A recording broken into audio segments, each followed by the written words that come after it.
Le cercle RH, le débat de Smart Job pour parler de la parentalité. Alors vous êtes des millions à être concernés. Papa, maman, jeune maman, comment je fais pour concilier ma carrière avec ma vie personnelle, la crèche, l'organisation de vie, tout ça est très complexe. On va en parler avec mes invités. Marion Desrumeaux, ravi de vous accueillir. Vous êtes chef de projet études observatoire de l'emploi cadre à l'APEC, avec une étude qui est très intéressante parce que malgré tous les travaux, les lois et l'engagement des entreprises, on voit que les parents ont toujours des difficultés à concilier vie pro, vie perso. On va commencer commenter vos chiffres dans quelques instants. Et puis avec nous, Lucille Ouattara. Bonjour Lucille. Vous êtes experte conciliation des vies, parentalité en entreprise, égalité femmes-hommes avec la fresque sexisme. Et je le dis quand même, et c'est assez intéressant dans les parcours de vie, c'est que vous avez fait de belles écoles, de belles études, vous êtes rentré dans de belles entreprises, et puis bam, j'ai eu un enfant. Et à ce moment-là, ça bascule. Pourquoi ? Envie de donner un peu plus de sens à ce que je faisais tous les jours et de me réveiller le matin avec foncièrement l'envie de me dire je dépose mes enfants à la crèche ou chez une assistante maternelle, mais pour faire quelque chose qui a du sens pour moi. Je ne dis pas que mon métier d'avant n'en avait pas, mais en tout cas qui a du sens pour moi. Avec, et on va revenir sur des chiffres, parce qu'il y a de la macro, mais aussi de la réalité, c'est-à-dire déposer son fils, sa fille chez quelqu'un, partir en courant au travail, parce qu'évidemment on a peur de manquer le métro et le train, qui génère évidemment une surcharge mentale, ou une charge mentale, comme on peut l'appeler ? On peut dire une surcharge. Une surcharge, je pense que le mot est approprié. Oui, c'était le bon mot. Ça vient faire écho quand même à l'étude que sort l'APEC, qui est intéressante. Marion Desrumeaux, 4 parents sur 10 déclarent éprouver de difficultés. Vrai pour les mères, mais vrai aussi pour les pères. Même si on voit que la charge, on y reviendra, est quand même plus, le sac à dos est plus rempli chez les mamans que chez les papas, on va se le dire. Mais on voit quand même qu'il y a une vraie difficulté. Alors en effet, on a interrogé plus de 2000 cadres, dont la moitié au moins ayant un enfant mineur au foyer. Et ce qu'on voit, c'est que la parentalité va avoir tendance à accroître les difficultés à concilier vie personnelle et vie professionnelle. Donc quand on pose la question, on a en effet 37% des parents qui nous répondent par l'affirmative et qui disent en effet concilier parentalité, travail de cadre, c'est pas évident, et c'est 10 points de plus que les cadres non parents. Et c'est en effet le même chiffre à la fois chez les hommes et chez les femmes. Alors juste, on va essayer de trouver des solutions dans cette émission, parce que c'est intéressant de faire des photographies un peu sombres, mais ce qui est intéressant, c'est de voir ce qu'on peut transformer quand même dans la photo pour y rester. Ils vous disent que ça a des impacts très concrets sur leur vie professionnelle. Je quitte plutôt les réunions, je suis obligé parfois de faire des choix qui sont parfois des choix préjudiciables sur la réussite d'une carrière, on est bien d'accord ? Alors tout à fait. En effet, ils vont nous dire manquer des réunions ou devoir partir plus tôt, ce qui n'est jamais évident. On est un peu embêté. On va rater des pots, des after-work, tous ces éléments informels. On va devoir renoncer parfois à certains projets très exigeants ou à certaines formations. Et tout ça, in fine, ça peut peser sur les carrières. Et on a 3-4 parents sur 10 qui ont le sentiment, du fait de leur vie personnelle, d'avoir raté certaines opportunités, des promotions. Donc Lucille, pour faire un trait d'humour, globalement, si on veut réussir une carrière professionnelle pleine et entière, on ne fait pas d'enfants. Ça peut être un choix. Non mais je pense que c'est pas le bon. Alors soit on n'a pas envie d'avoir des enfants et c'est un choix totalement acceptable, soit on essaye de faire bouger les entreprises. C'est un peu mon métier tous les jours, c'est de se dire en fait on peut concilier les choses. Il y a le modèle d'avoir des nounous et des filles au père et c'en est un.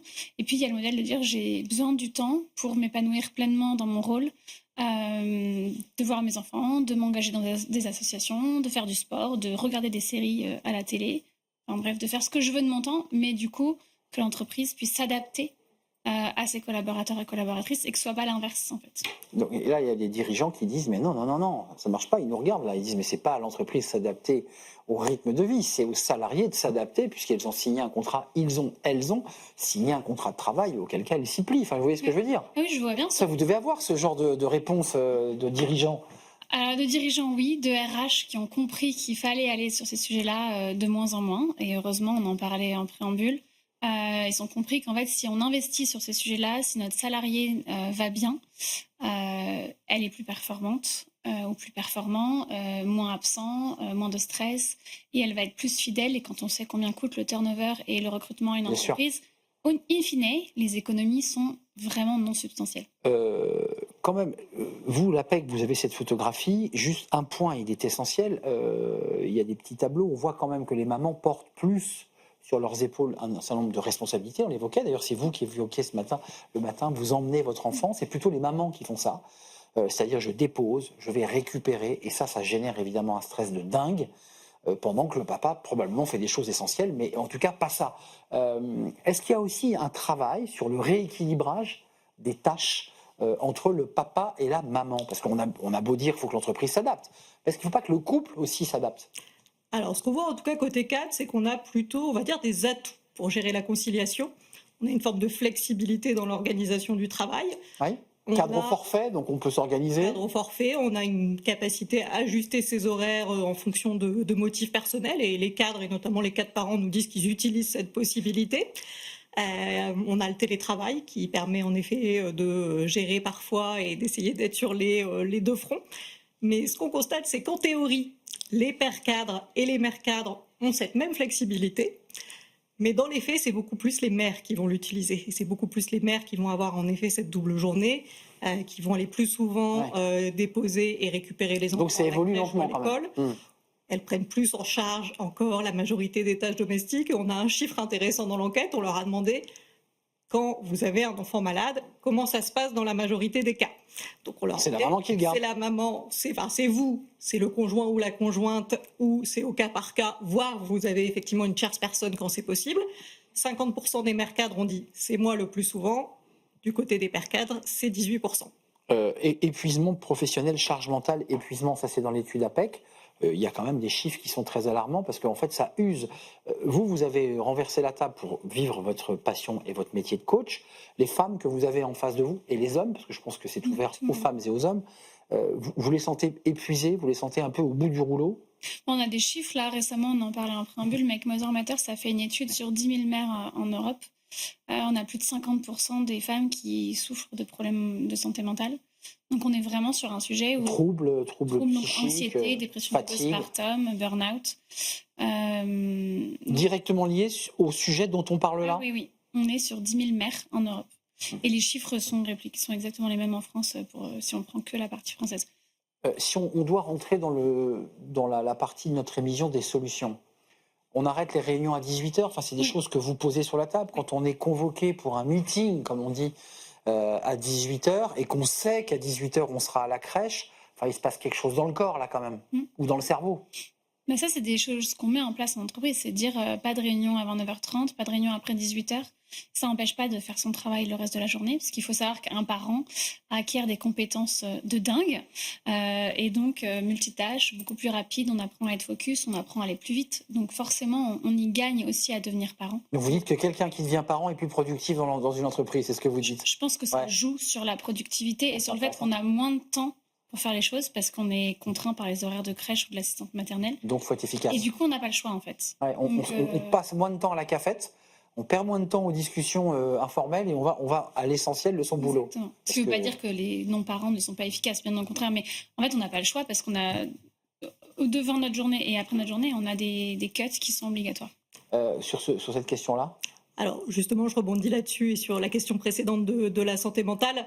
Ce qu'on voit aussi dans notre enquête, c'est qu'en effet, chez les cadres parents, on va avoir beaucoup plus de travail sous pression, de caractère multitâche, devoir penser à beaucoup de choses en même temps. On a 68% des cadres parents qui disent « je dois penser à trop de choses ».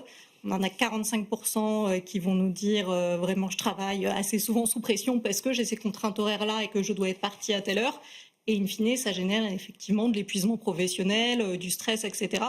Donc c'est assez dommageable et ça nécessite en effet que les entreprises se penchent sérieusement sur cette question. Mais pour aller plus loin, pour penser un peu au modèle nordique, est-ce qu'on ne peut pas imaginer le lieu éducatif de 16 enfants intégré à l'entreprise, c'est-à-dire dans l'espace de l'entreprise, qui fasse que pour une maman, et pour un papa aussi d'ailleurs, qu'on ait envie d'aller voir son fils pendant 5 minutes ou 10 minutes parce qu'il est à la crèche à 10 mètres, qui donne une patate de dingue, et on revient au travail parce qu'on sait qu'il est bien et qu'on est heureux, et que j'ai pas 45 minutes à faire en voiture avec des risques d'accident et d'embouteillage. Vous voyez ce que je veux dire? Oui. Est-ce que ce sujet-là, les entreprises ont envie de s'en emparer ou ça reste encore très loin d'eux? Ça dépend des entreprises. On a des entreprises précurseurs qui mettent des choses en place. Ça existe, hein? qui vont allonger le congé paternité aussi pour que justement Ouais. les sexes se rééquilibrent, qui vont mettre plus de flexibilité encore avec plus de jours enfants malades, plus de jours d'absence pour les enfants. Et on parle beaucoup des petits, mais en fait, le sujet de la parentalité, c'est toute la vie. Hein. Quand Moi, on jusqu'à est 18 ans. confronté à l'adolescence, à Parcoursup, etc., c'est pas simple pour les parents non plus. Donc, il y a plein de choses qui peuvent être mises en place et qui aident. J'ai fait un titre, je ne sais pas si Nicolas Juchat nous l'a mis, mais parent, c'est le métier le plus dur du monde. Vous êtes d'accord avec ça? Vous êtes parent, Et le j'imagine. moins bien payé, je pense. Et le moins bien rémunéré. Vous êtes d'accord? Oui. Je suis mère également. C'est Je dur. confirme, c'est assez difficile. C'est un métier difficile. Les entreprises, elles sont loin encore du compte, où vous dites que ça dépend des entreprises, mais on a quand même le sentiment qu'on n'est pas encore très avancé sur tous ces sujets. Que c'est un sujet qui dit c'est de la vie privée, on s'en occupe pas, et après tout, les gens se débrouillent. Enfin, vous souriez, mais On en a parlé. On a parlé de ce sujet. bah oui, parce qu'avant, les invités discutent. Vous êtes d'accord? On entend ça, cette espèce de... C'est bon, c'est la vie privée, c'est votre vie, vous gérez votre boulot. On l'entend moins. Alors cette remarque de c'est la vie privée moins, je pense qu'on est d'accord tous qu'on a une seule vie en fait et qu'il n'y a pas la vie privée, la vie pro. Si votre enfant il est malade et que vous arrivez au boulot, votre enfant est malade, et ça reste sur votre dos en fait. Vous n'allez pas le déposer. Et si vous avez un dossier compliqué à gérer, vous le ramenez aussi souvent à la maison, surtout en tant que cadre, quand on peut ouvrir son laptop sur son canapé. Mais je pense que le principal problème, c'est qu'on a des populations RH, RSE, QVCT qui ont compris. Et qui sont souvent des femmes. Qui sont souvent des femmes et qui ont compris, voire vécu ce qu'on est en train d'évoquer et qui donc sont OK et on n'a pas besoin de les convaincre, hein, clairement, quand on arrive devant eux. Il faut se convaincre. Par contre, aller décrocher un budget derrière, là, c'est plus compliqué. Donc c'est la RH au COMEX, quoi. Oui, voilà. C'est ça. Il faut donner des KPI aux RH pour qu'elles puissent aller défendre et qu'on puisse avancer sur ces sujets. Tiens, d'ailleurs, en parlant de KPI, il y a vos études, APEC.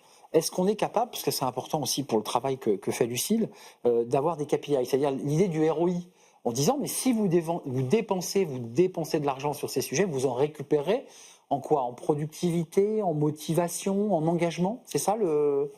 Je pense que Lucile en a parlé. Hein. C'est vrai qu'on voit que les politiques en matière de parentalité, ça joue sur l'attractivité de l'entreprise, déjà, l'envie des parents de rejoindre une telle entreprise, et ça joue sur la rétention, c'est-à-dire la capacité à garder ses salariés et à ce qu'ils restent bien et engagés dans l'entreprise. C'est quoi le modèle idéal pour vous, vous qui accompagnez les entreprises? C'est quoi le juste et d'ailleurs, y a-t-il un équilibre idéal? Alors, je pense qu'il est propre à chaque entreprise. Et à chacun, d'ailleurs? Et à chacun, oui, évidemment, parce qu'on a des parents, des non-parents, et c'est aussi pour ça que je parle souvent de conciliation des vies, pour ne pas exclure les non-parents, parce que c'est pas parce qu'on est non-parent qu'on a envie de finir à 20h30 tous les soirs aussi. En fait, on a aussi le droit d'avoir une vie quand on n'est pas parent. Donc, parlons de conciliation des vies, je trouve, au sens large, parce que tout le monde a le droit à une vie. Je veux pas qu'on se quitte avant d'avoir dit un mot des femmes cadres, et pas que des femmes cadres d'ailleurs, mais en l'occurrence l'APEC, c'est les cadres, des familles monoparentales qui, elles, ont une double charge, parce qu'elles n'ont pas la possibilité d'avoir malgré tout le papa qui peut être en aide. Ça aussi, c'est des femmes que vous rencontrez et qui vous disent, là, ça devient totalement impossible. Il y a des choses qui sont facilement mises en place, type doubler les nombres d'enfants malades, enfin de jours d'enfants malades. Qui permet de parce qu'en fait, si on n'est que 1 à assurer l'enfant, on n'a que 5 jours versus 10 pour un couple qui aurait deux parents qui travaillent. Donc il y a des choses simples qui peuvent être mises en place qui ne coûtent pas forcément des milliers d'euros aux entreprises et qui vont vraiment renforcer l'attractivité, la fidélisation, le bien-être, la performance et qui réduisent les absences parce qu'on a quand même un gros sujet d'absentéisme en France. Suite à la crise du Covid, ça n'a pas vraiment baissé comme on espérait. Donc il y a quand même un vrai sujet sur... Vous êtes d'accord avec ce que dit Lucile ? Alors, ce qu'on voit parce que l'étude sur les femmes cadres et les femmes cadres à la tête de familles monoparentales, c'est qu'en effet, c'est pas vraiment la vie professionnelle qui va pâtir, c'est plutôt la vie personnelle. On va avoir des femmes qui vont avoir une moins bonne hygiène de vie, moins dormir, moins prendre soin d'elles. Elles ne veulent pas le perdre, le travail, c'est important. Non, elles vont vraiment essayer d'être à bloc sur les deux fronts. Et ça va les conduire parfois, même on l'a mesuré dans notre enquête, à repousser, voire renoncer à des rendez-vous médicaux pour elles-mêmes. Donc ça peut avoir des conséquences en effet assez graves. Les fameux 10 000 femmes atteintes d'un burn-out dans cette étude européenne, elles peuvent faire partie de celle-là. Merci mesdames de nous avoir éclairés sur ce sujet qui concerne les mamans, mais aussi, puisque pas les papas, dans le cadre d'un engagement et d'un juste équilibre entre la vie pro et la vie perso. Merci Lucille Watrin, experte conciliation des vies, parents et parentalité en entreprise, égalité femmes-hommes à travers une fresque, si j'ai bien compris. Et vous accompagnez les RH et vous peut-être leur donner les éléments de langage qui vont bien pour convaincre les comecs, c'est ça en fait, Oui, c'est ça, oui. C'est ça votre travail. Merci à vous Marion Desrumeaux, vous êtes chef de projet études conservatoire de l'emploi à l'APEC, avec cette étude à découvrir sur votre site, justement sur ces enjeux de la parentalité chez les cadres, femmes et hommes. Merci à vous deux mesdames, on tourne une page, tout de suite c'est fenêtres sur l'emploi et on s'intéresse aux TPE, aux PME à travers un salon, et c'est tout de suite.